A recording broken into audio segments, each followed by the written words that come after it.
Everything is fine at home, ma'am? Yes, sir. I'm in South, sir. So here everything is good. Yeah. So will other students join today's class? Yes, sir. They will.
It is 11 o'clock now.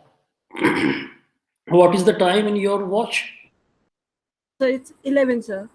11. They might be Okay. joining because we had a class of arbitration and she just left us. So people Okay. may be joining now. Okay, I understand.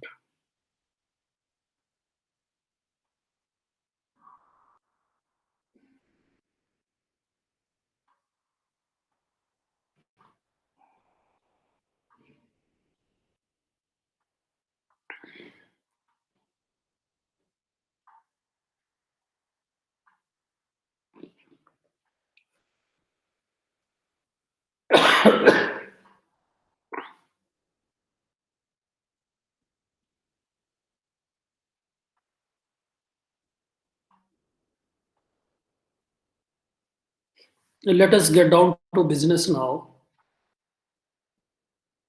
We were deliberating on the last occasion certain important dimensions on internal displacement. We have also appreciated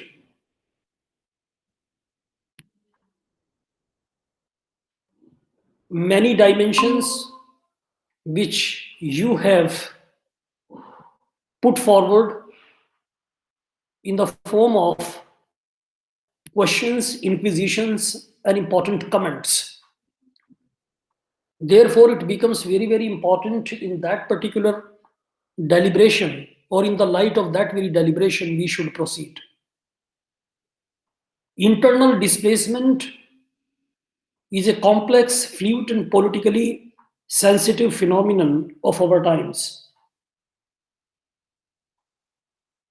It is more difficult to measure the numbers of refugees, and that the stock data used for some countries is relatively old and possibly decayed. Internally displaced persons have been forced from the homes for many of the same reasons as refugees, but have not crossed international borders as as all of us understand. Internally displaced persons, often persecuted or under attack by their own governments, they are frequently in a more desperate situation than refugees.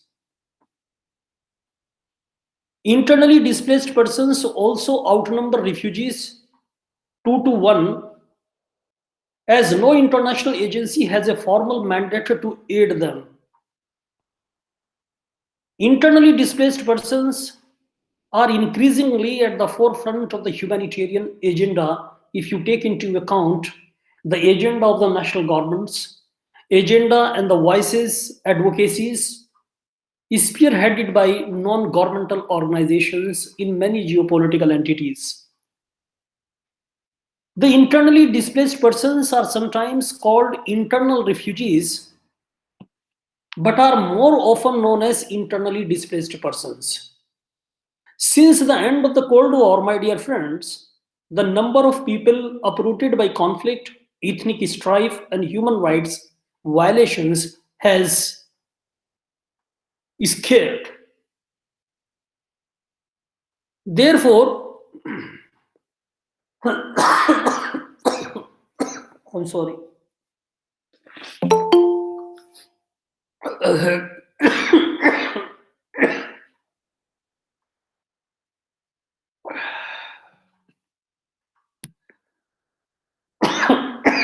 I'm extremely sorry.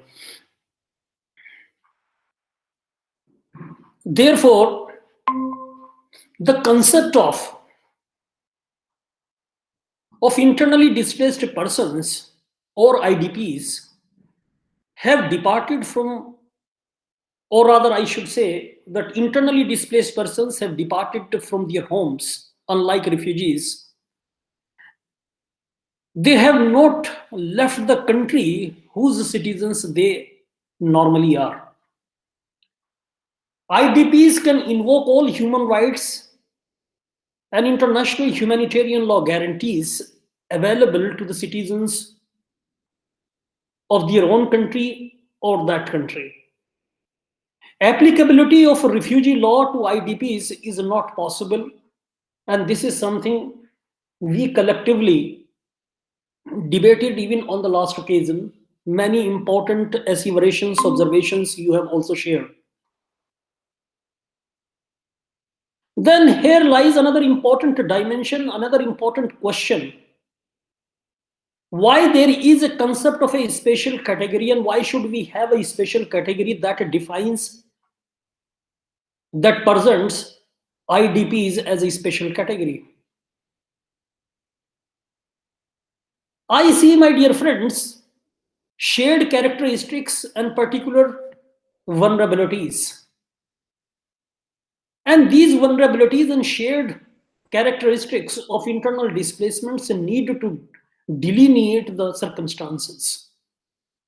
Beneficiaries must be identified in order for their needs to be met.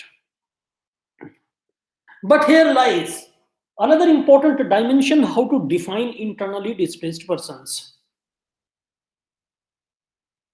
Is there any kind of a possibility to have a universally accepted definition of internally displaced persons? Some important attempts have been made. I'm sorry.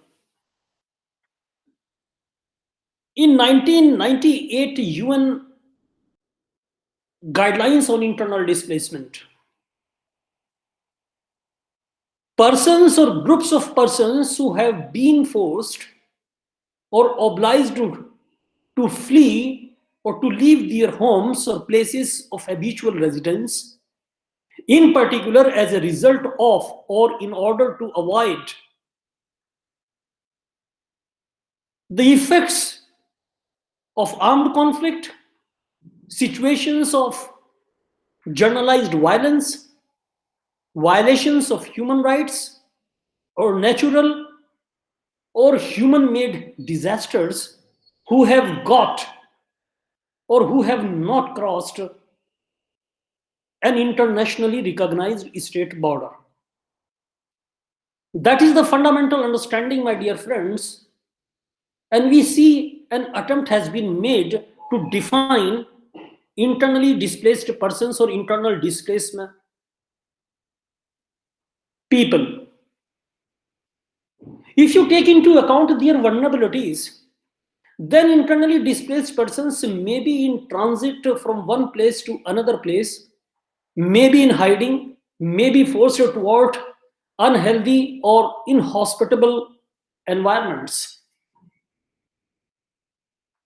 IDPs, social organizations destroyed or damaged.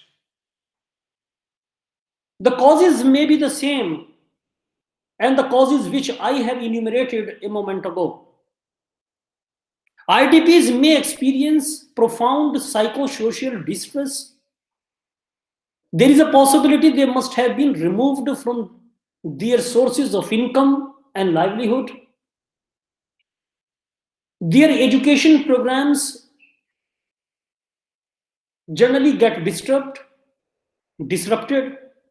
IDPs may be displaced to areas where local inhabitants are of a different groups or having some kind of a hostile attitude. We generally see internal displacement in South Asia, and South Asia is a region of the world where we find multiculturalism, diversity, hybrid governance structures, democracies, presidential form of government, and other notions of structural responses. Therefore, IDP's loyalty might be questioned by armed combatants. At the same time, there is a possibility that IDPs may lack identity documents. Because in the situations of racial rights, linguistic rights, communal rights in South Asia, they are also placed in the same kind of a situations, and they are not in a position to collect their requisite documents or the documents which may subsequently establish their credentials, identities. IDPs also run a higher risk than those remaining at home.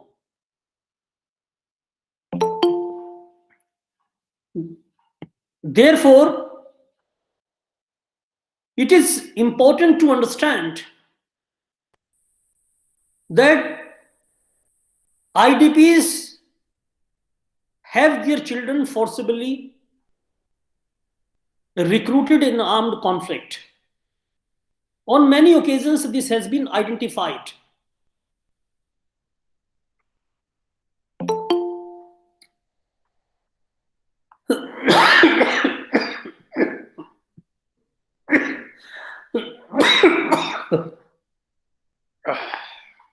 I'm sorry.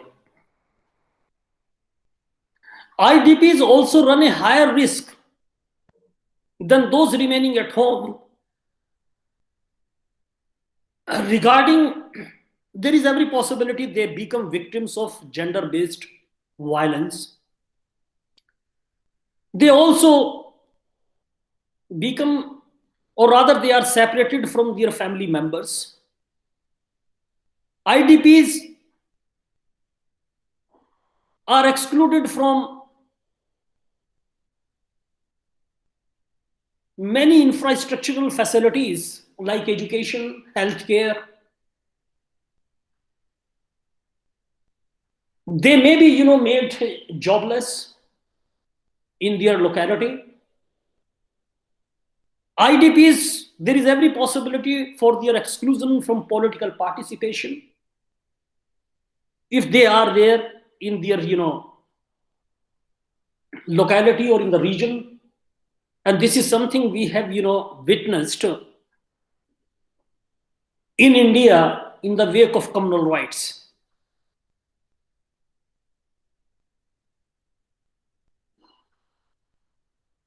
But at the same time, we should not forget that internally displaced persons, my dear friends, require some special needs. And their special needs must also be attended. Problems usually not faced by those who remain in their homes. Rather, problems are generally faced by those people who are basically not in their homes. Problems like lack of shelter and problems related to camps,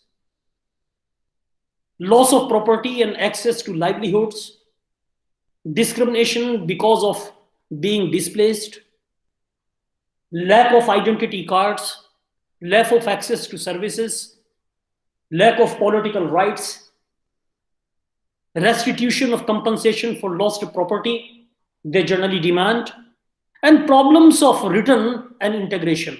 That is another important facet, because whether we are talking of refugees or internally displaced persons, generally we find that the local communities who generally flooded with arrival of IDPs or refugees, they are reluctant to accommodate immediately these new human arrivals, and therefore there are certain important protection gaps. When we are talking of the protection gaps, then the primary responsibility rests with the state in case of internally displaced persons.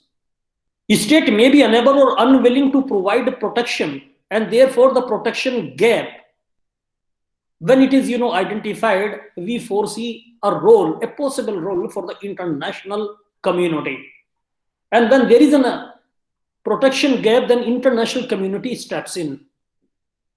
Protection, my dear friends, is defined as all activities aimed at obtaining full respect for the rights of the individual in accordance with the letter and spirit of the relevant bodies of law, namely human rights law, international humanitarian law, international refugee law, international constitutional law, or the constitutional principles of an international character, which are generally taught in the constitutional laws of many geopolitical entities. Protection, my dear friends, can be seen as having three different important dimensions. Number one, protection as an objective, protection as a legal responsibility, and protection as an activity. Because these are the protection principles in case of internally displaced persons.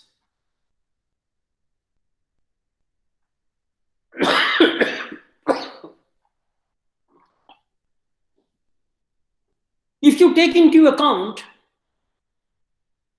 the guiding principles of internal displacement, then in 1992, creation of the mandate of the representatives of the UN Secretary General on internal displacement was ensued. And this, creation of mandate in 1992 was basically addressing, promoting respect for the human rights of the internally displaced people. This 1992 creation of the mandate of the representatives of the UN Secretary General has gone for dialogue with governments and non-governmental organizations and other important stakeholders for the protection of internally displaced persons in each and every geopolitical entity. This mandate, my dear friends, also strengthened the international response to internal displacement.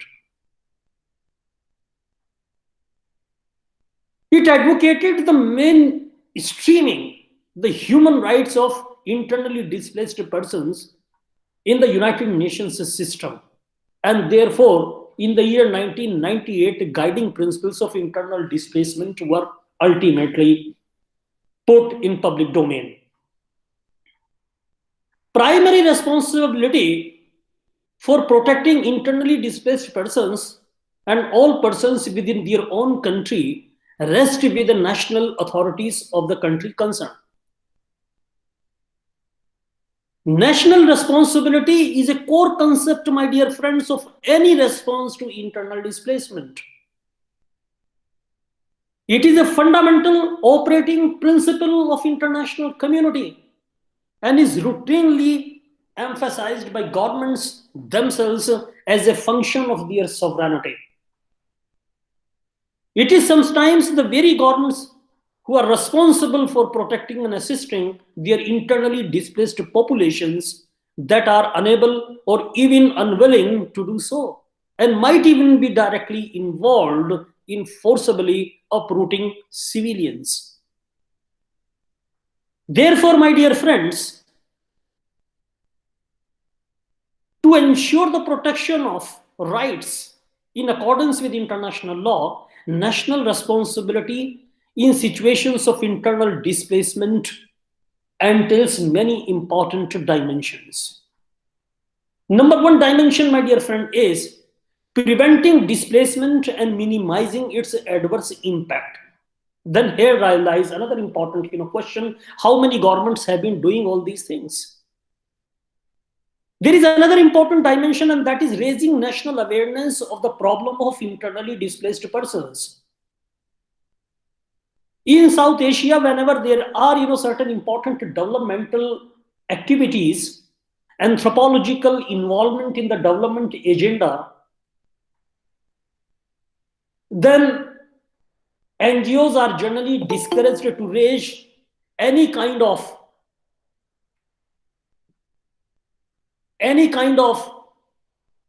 involvement, and they are generally branded, my dear friends, as anti-national. And South Asian national governments happen to be on the same page when they are addressing or defining the role of non-governmental organizations in these kinds of activities, where we witness deforestation, seismological activities, and reckless development projects and their implementation. Therefore, it becomes incumbent upon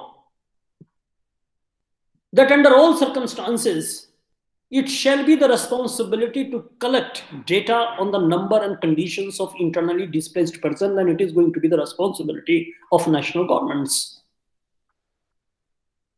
Creating a legal framework where we find that there is a upholding of the rights of internally displaced persons, that has to be supported from all corners. Further developing a national policy on internal displacement, designating an institutional focal point on internally displaced persons, and encouraging national human rights institutions to address internal displacement.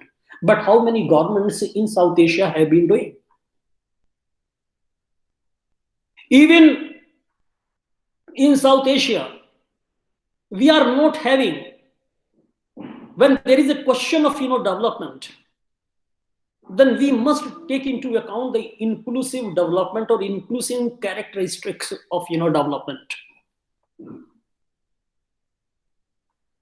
It is very, very important in these circumstances how we are going to attend some of the important features or important activities of the national governments when there is a question how to address the problems of internal displacement. National human rights institutions, to what extent these institutions have been addressing in South Asia? So far, the concerns of the internally displaced persons are concerned. Ensuring that IDPs participate in decision making. But how many national governments have been supporting this particular idea of supporting safety and security, ensuring the participation of national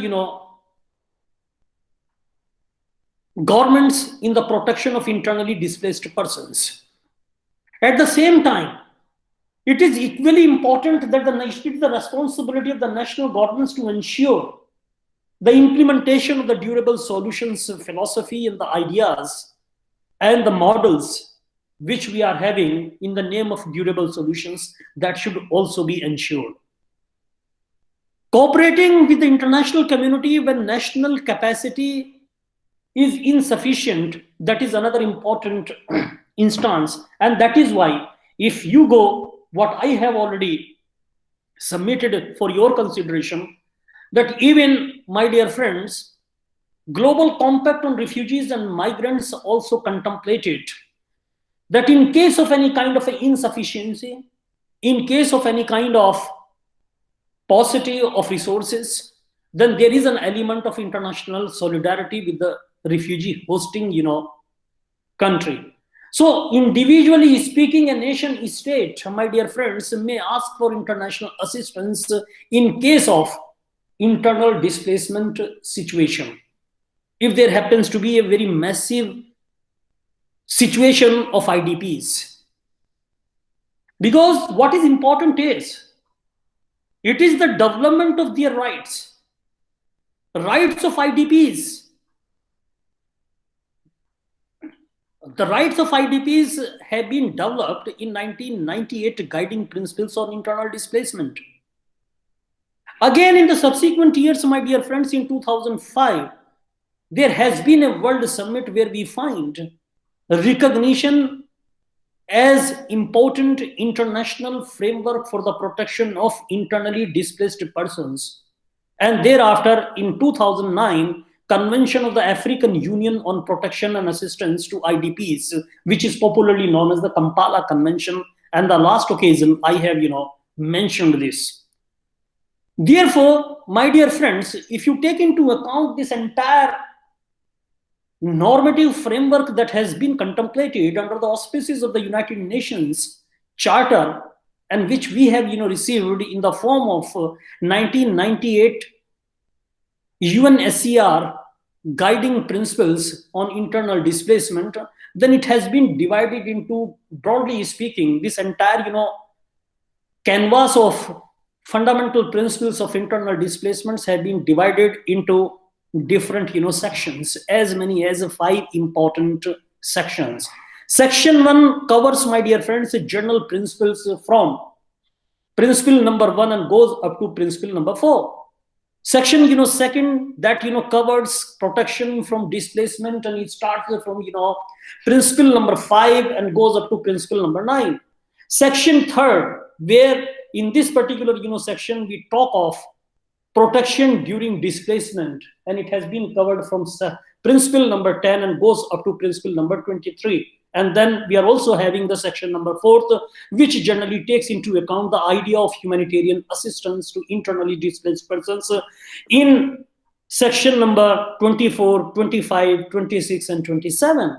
And thereafter, we are having a section 5th, and that takes into account the post-displacement phase of internally displaced persons, and it takes into account under section or under principles of 28, 29, and 30. So far, the protection of internally displaced persons are concerned. I'm sorry.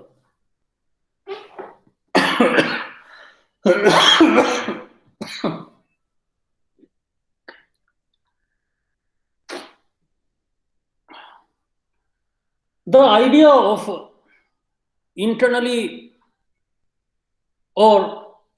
displaced persons, or the definition of IDPs, there is a principle of equality before the law, principle of non-discrimination, and primary responsibility of the national authorities principle. So these are the general principles which are generally applied by the national authorities to provide protection to internally displaced persons. But there are some important points. Important points in the sense, and all of you understand, my dear friends, that all human beings are entitled to international, or rather I should say the fundamental rights and freedoms, including IDPs. They are the citizens of a particular geopolitical entity. Guiding principles authoritatively consolidate into one document relevant rights, norms, and obligations. And my dear friends, in 1998, UN guiding principles are nothing but a reiteration of the fundamental national guarantees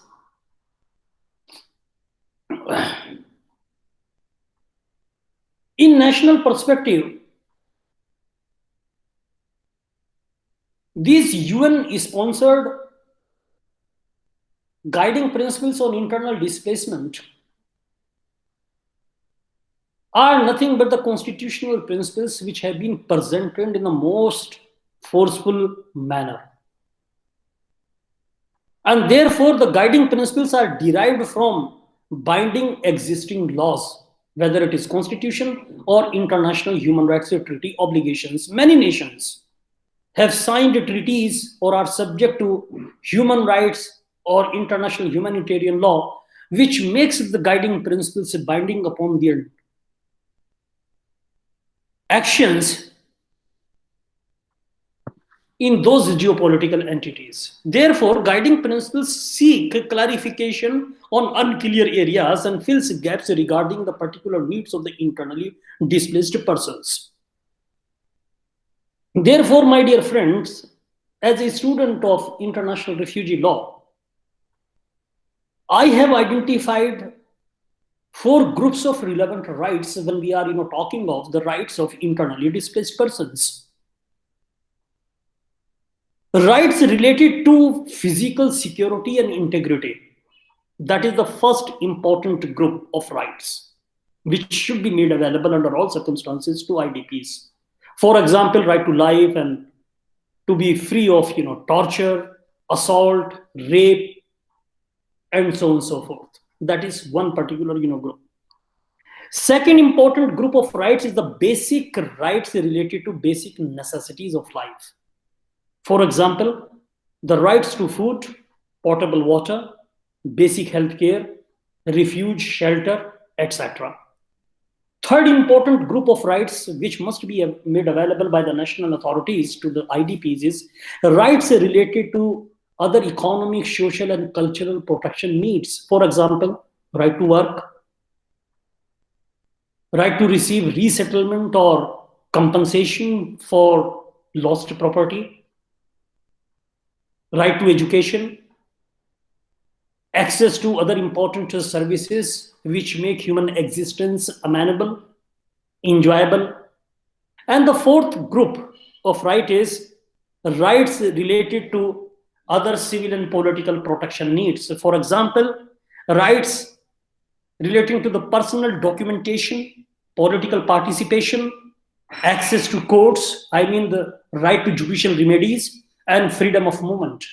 So these are the four important groups which under all circumstances must be made available to the internally displaced persons. But if you take into account the development of their rights, then 1998, if you take into account 1998 UNHCRs on internal displacement, then this reminds me of the principle number 12.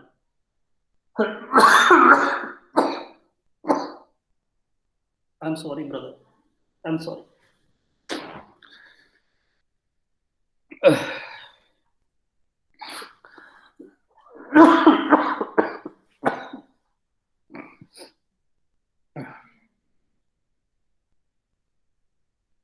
Principle number 12.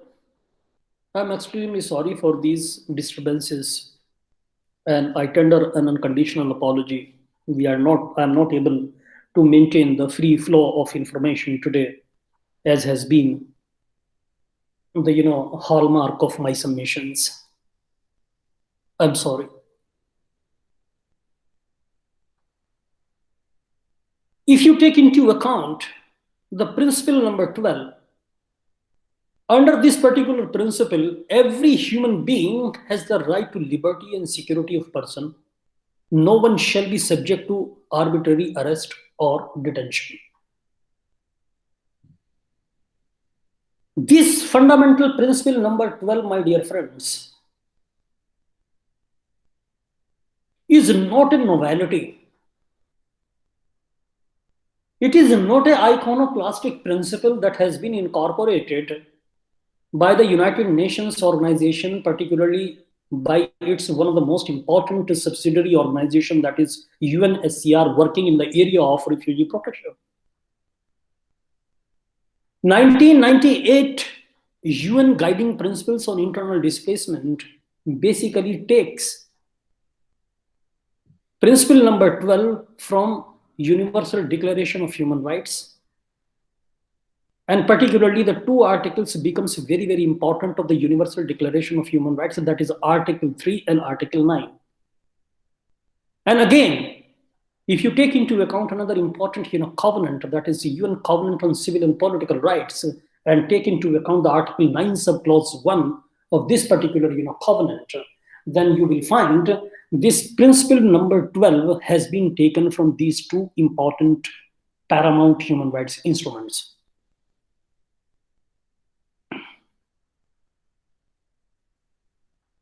Then we are also having how it is going to be applied in case of internally displaced persons. My dear friends, there is a consensus that every human being has the right to liberty and security of person. No one shall be subject to arbitrary arrest or detention. And to give effect to this particular right for internally displaced persons, they shall not be interned in or confined to a camp. If an exceptional circumstance, such internment or confinement is absolutely necessary, it shall not last longer than regulated by the circumstances. But at the same time, internally displaced persons shall be protected from discriminatory arrest and detention as a result of their displacement. In no case shall IDPs be taken hostage. That is the basic and most fundamental understanding within the what you call national protection arena. I have given you an example of the principle number 12, but there are some other important principles as well, very notable principles, because there are as many as 30 principles. So principle number 17 subclause 1 is another important what you call fundamental principle, and that takes into account that every human being has the right to respect for his or her family life. And again, it is also not a novelty. It has also been taken from Universal Declaration of Human Rights and whatever has been the mandate under Article 16. And then again, we should not forget the fourth Geneva Conventions, particularly Article 27 and the ICCPR article, if I am not wrong, then Article 23 of this particular international human rights guarantee. So this fundamental principle number 17 subclause 1 has also derived its legitimacy, applicability, and guarantee with regard to the protection or the contemplation of protection for the IDPs from these fundamental principles of human rights.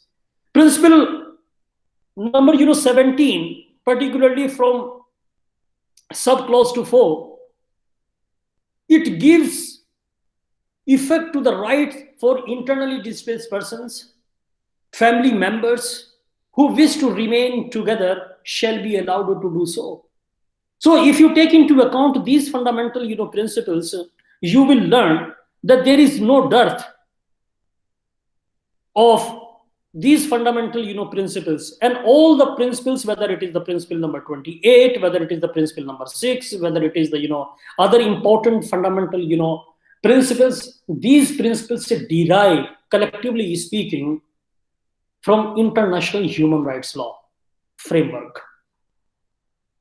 And that is why, if you summarize, my dear friends, and if you allow me to summarize, then there are core humanitarian principles of philosophy that we should not do any kind of we should not allow any kind of a harm to IDPs. Humanitarian assistance must be the imperative in case of protecting internally displaced persons.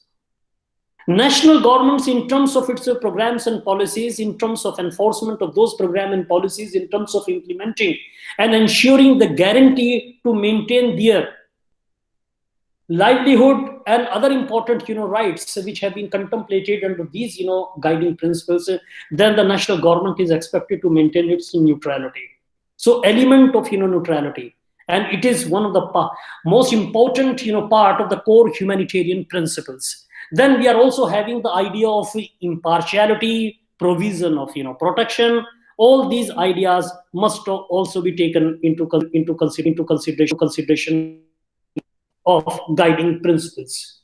But scholars, my dear friends, they have been asking, even other jurists, they have been asking and impugning the importance of these fundamental principles.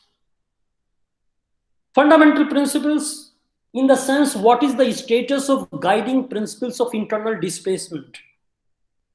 Then if you take into account its status of the guiding principles, then I feel that these guiding principles of 1998 on internal displacement has an authoritative consolidation of rights. These principles are not a substitute for other important instruments, and at the same time, these guiding principles, my dear friends, provide guidance on the applicable rights.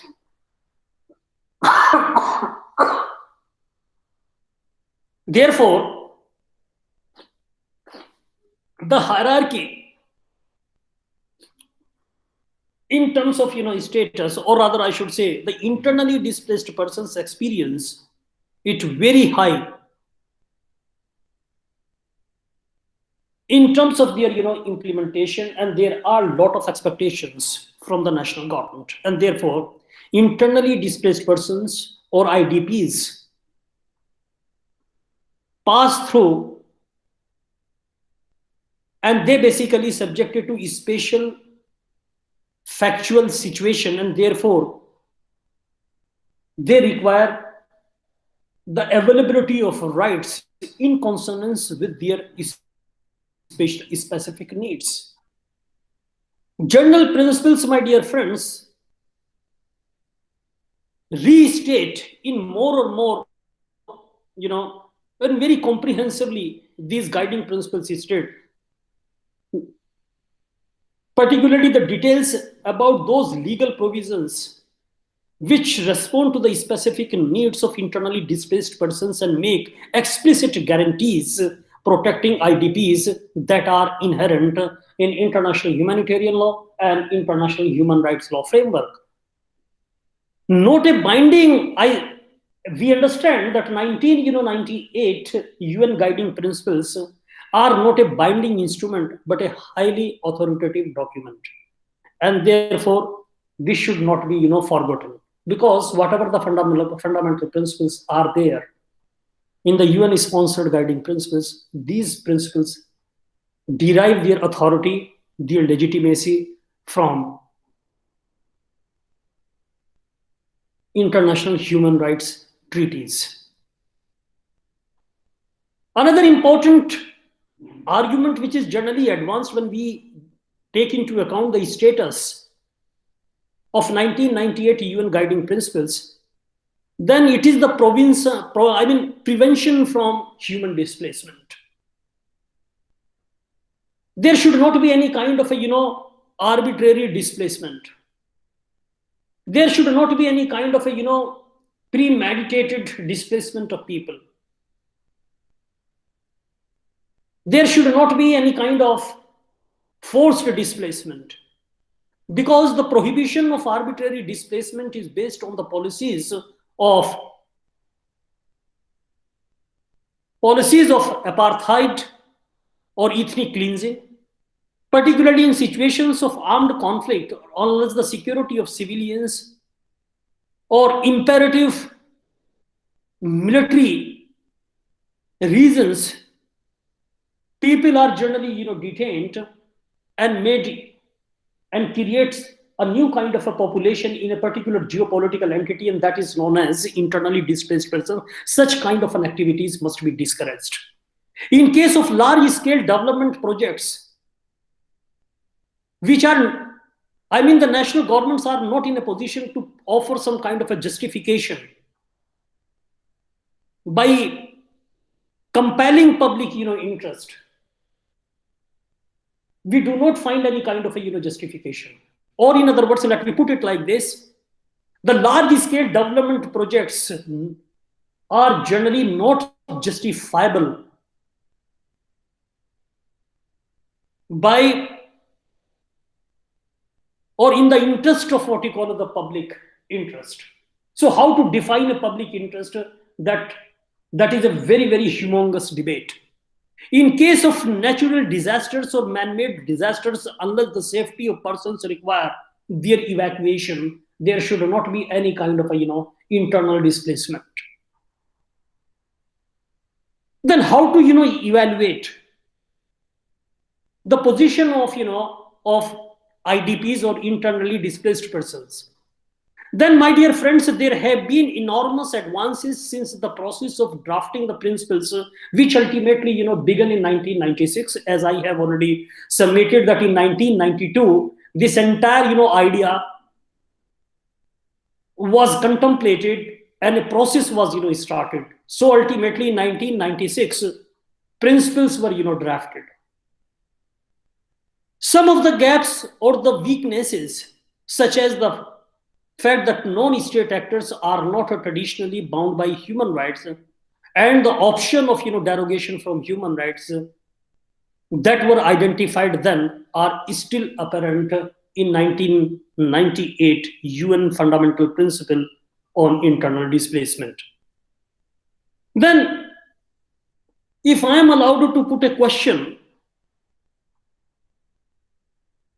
in this particular scenario, then the question is, what are the disadvantages and advantages of the non-binding nature of guiding principles?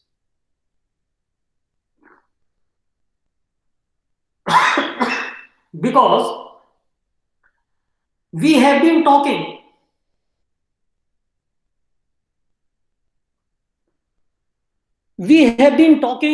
the non-binding character of human rights guarantees. We have deliberated 9 core international human rights treaties in the previous semester.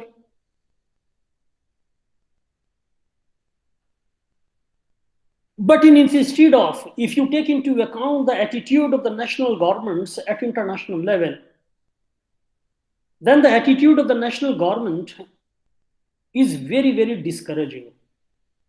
And it is very distressing to note, my dear friends, that the national governments are not sincere despite their being privy to international human rights treaty obligations.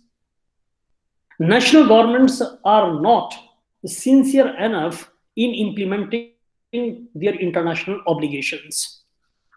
And that is why it has become a fashion, my dear friends, in the area of international human rights law, that sporadically and periodically the international multilateral institutional framework is coming out with certain important principles, goals, guarantees in the form of MDGs, in the form of SDGs, in the form of principles, in the form of guidance, in the form of some moral convictions. It is being done just to reiterate what has been promised at international level in these human rights treaties. Why governments are reluctant, why governments are not able to implement their binding obligations? Had the governments implemented their binding obligations in these international human rights treaties, definitely such principles would not have been there. But this is a very, very unfortunate situation, that the national governments are not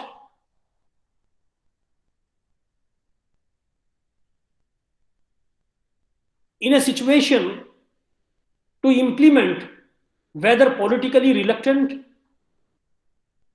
or due to some other notions.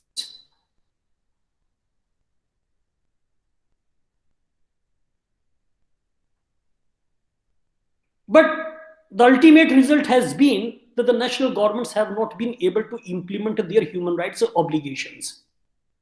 And that is why the community of nation states are coming out with these kinds of, non-binding principles. Again, I take you back to my question: what are the disadvantages and advantages of the non-binding nature of these guiding principles? My dear friends, an obvious disadvantage of the non-binding nature of the guiding principles is the fact that state or states cannot be held accountable if they disregard them, and that as such they cannot invoke in legal processing at the domestic level. Everybody understands this. Not to overestimate, my dear friends. I mean, there should not be any kind of an overestimation of this kind of a weakness, as it is always possible to invoke the hard law that lies behind the guiding principles where necessary. But how many governments have been, invoking that particular, hard law? Even of a domestic character, that law is not at all invoked. The non-binding character of the document has been an advantage, and where the guiding principles were met with resistance, it was not because of their connect or content, but because of a suspicion that they might be binding regardless of all assertions to the contrary. So you can very well understand how this particular notion has been visited. My dear friends, experience has also shown that some governments and domestic courts are ready to use the guiding principles in a legal sense insofar as they incorporate them into domestic law or policies, or accept them as a valid expression what human rights conventions ratified by the country mean in a situation of internal displacement. Several governments, however, my dear friends, have accepted the authoritative character of the guiding principles in the sense, for example, in Burundi or in Angola, as has the Supreme Court of Colombia. In these in these jurisdictions, we find a greater amount of acceptance has been there so far. The structural response of the governments of these nation states were concerned. Same has happened, my dear friend, at the international level, where the Inter-American Convention or Inter-American Commission on Human Rights, UN treaty bodies, special rapporteurs of the UN Human Rights Commission, the General Assembly, and even the United Nations Security Council have referred to the guiding principles either as a valid restatement of the present international law or as a useful tool for properly addressing situations of internal displacement in some of the most important geopolitical entities at international level. Suppose I can give you an example of Kampala Convention. Kampala Convention was adopted on 23rd of October in 2009 and came into force on 4th of January in 2013. The first binding international instrument for the protection and assistance of IDPs, it occupies an important space among the body of African regional humanitarian and human rights law.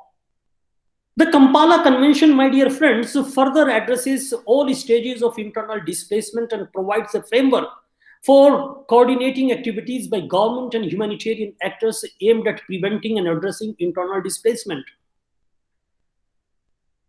Further, my dear friends, Kampala Convention is the result of many years of work, although no formal records of its drafting and negotiations is available, or rather I should say that has not been properly maintained.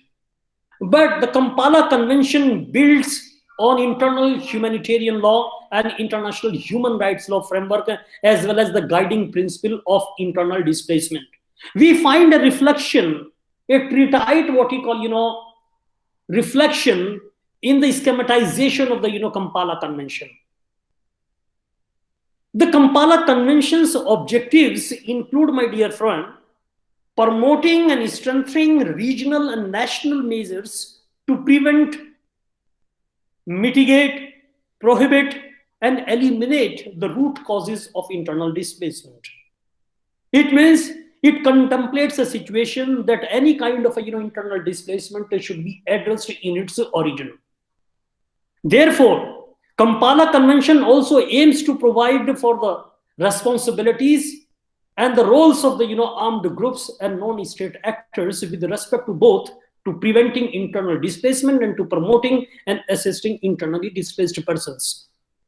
It also takes into account a situation, suppose a situation before the displacement. It means there has to be a prevention of displacement from happening. One of the aims of the Kampala Convention, my dear friend, is to prevent displacement before it's occurring. It prohibits arbitrary displacement and requires states to take preventive measures to protect people from displacement in line with their obligations under international law. Therefore, people should be protected against displacement. People should be protected against such kind of displacement resulting from conflict and violence, discriminatory policies, or human rights violations. It also, the Kampala Convention states that the displacement should not be used as a method of warfare or as collective punishment. In the case of natural or man-made disasters, my dear friend, forced evacuations should only take place for the reasons of health and safety of these internally displaced persons. A note of caution has also been contemplated. Therefore, Kampala Convention calls on the state to establish early warning systems and adopt disaster preparedness and management of what we call measures to prevent displacement caused by internal or natural disasters. In the case of development projects carried out by public or private actors, forced relocation must be justified by compelling and overriding public interest. Compelling and overriding public interest should be the guiding line or the punchline when there happens to be any kind of a development project and that requires some kind of a human displacement, then compelling and overriding public interest must be justified beyond any kind of a reasonable doubt, and this is something has been contemplated in the Kampala Convention. Therefore, states must ensure, my dear friends, that other alternatives are exploited, explored, and the socio-economic and environmental impacts have very pragmatically assessed beforehand. States also have a duty to inform and to consult people who are likely to be displaced in these kind of situations. Therefore, even during the displacement, before it was it is necessary before the displacement, but there is another important angle during the displacement. Then the Kampala Convention provides, my dear friends, that states have the primary responsibility for providing assistance to IDPs people during what we call displacement. IDPs are obliged to access their needs and vulnerabilities and those of the host communities as well, or to what we call favorable or facilitate such assessments and to provide adequate humanitarian aid and assistance. As per Kampala Convention, IDPs are entitled, my dear friends, to the full protection of their rights on the same basis as other citizens and residents of the country. IDPs should not be discriminated against on grounds of their displacement or any other grounds such as their race, ethnicity, or political affiliation or political opinion. There is another important situations that at the end of the or how to end internal displacement, then the Kampala Convention calls on state to seek lasting solutions to internal displacement. Kampala Convention, my dear friends, takes into account that states that internally displaced persons have the right to choose freely between returning home, integrating locally in areas of displacement, or relocating to another part of the same country. For each of these options, states are responsible for ensuring that the conditions are satisfactorily and sustainably met. This is the, fundamental implementation or the fundamental requirement of the, implementation. Because the IDPs must also be provided with information allowing them to make a free and informed choice on whether to return, integrate, or relocate elsewhere in the same, country. So that has to be, taken into consideration. And my recommendation at this stage would be that please assess in your own jurisdictions, whether you are hailing from Nepal, Pakistan, or India, or any other, South Asian jurisdiction. Then this is my humble submission to all of you, that contemplate a situation where such people have been, forced to flee because of, reasons of development, because of political opinion, because of communal rights, racial rights, linguistic rights in South Asia.